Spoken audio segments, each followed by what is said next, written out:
तेरे माँ का भोलापन तेरी बहन का चूड़िया, तेरे माँ का भोलापन तेरी बहन का चूड़िया, तेरे बाप का लंदन में है बड़ा बिजनेस, तेरे बाप का लंदन में है बड़ा बिजनेस, तेरे माँ का भोलापन तेरी बहन की चूड़िया,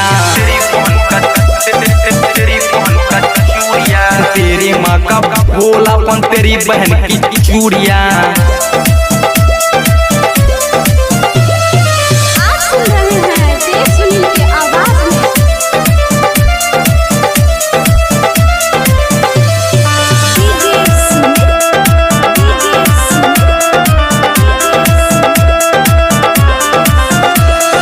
बुलबुल तोहर बच्चा समाहा लागेलू एकदम करी समाहा, बुझे न दिल मजबूरिया देखिला तोहरे ही सपना, देखिला तोहरे ही सपना। बुलबुल तोहर बच्चा समाहा लागेलू एकदम करी समाहा, बुझे न दिल मजबूरिया देखिला तोहरे ही सपना, देखिला तोहरे ही सपना। तोरे खातिर हम बनाइला फिटनेस,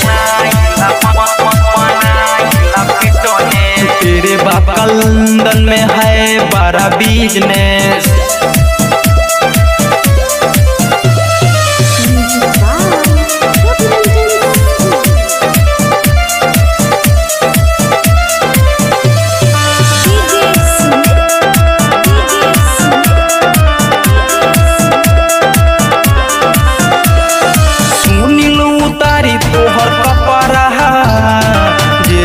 पे बाडू पसरले हे पहेला रवि चितरांग, कहाँ से बाडू लसरले हे, कहाँ से बाडू लसरले हे। सुनील उतारी तोहर कपड़ा जे छत पे बाडू पसरले हे पहेला रवि चितरांग, कहाँ से बाडू लसरले हे, कहाँ से बाडू लसरले हे। दिलवा में हमारा बसल बा तोहर फेस,